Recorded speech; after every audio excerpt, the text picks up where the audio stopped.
আসসালামু আলাইকুম। আমি মেজর ডক্টর গুলে জান্নাত, অবসরপ্রাপ্ত। বর্তমানে কনসালটেন্ট ডার্মাটোলজিস্ট হিসাবে নিয়মিত বসতেছি। আমরা দেখছি যে অনেক টিনেজ বয়সের ছেলেমেয়েরা ব্রণ দিয়ে আক্রান্ত হচ্ছে, যেটাকে আমরা পিম্পলস বলি বা একনি ভালগারিস বলি। আসলে এটি একটি স্বাভাবিক আমাদের ফিজিওলজিক্যাল প্রসেস। যেটা হচ্ছে যখন আমাদের বডিতে কিছু বয়সন্ধিকালে যে হরমোনের পরিবর্তনটা আসে, সেই হরমোনের পরিবর্তনের কারণে কিন্তু ব্রণটাকে দেখা দিচ্ছে বা পিম্পলসটাকে দেখা দিচ্ছে।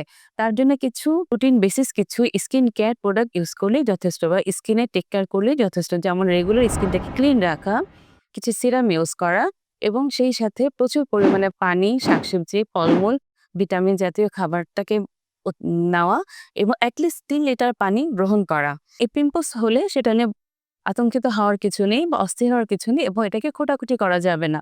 যদি আপনি এটা খোঁটাখুটি করে থাকেন সেই ক্ষেত্রে কিন্তু দাগ পড়ে যাবে এবং সেই দাগ থেকে গর্ত হয়ে যাবে, দাগটা কিন্তু স্থায়ীভাবে তৈরি হয়ে যাবে।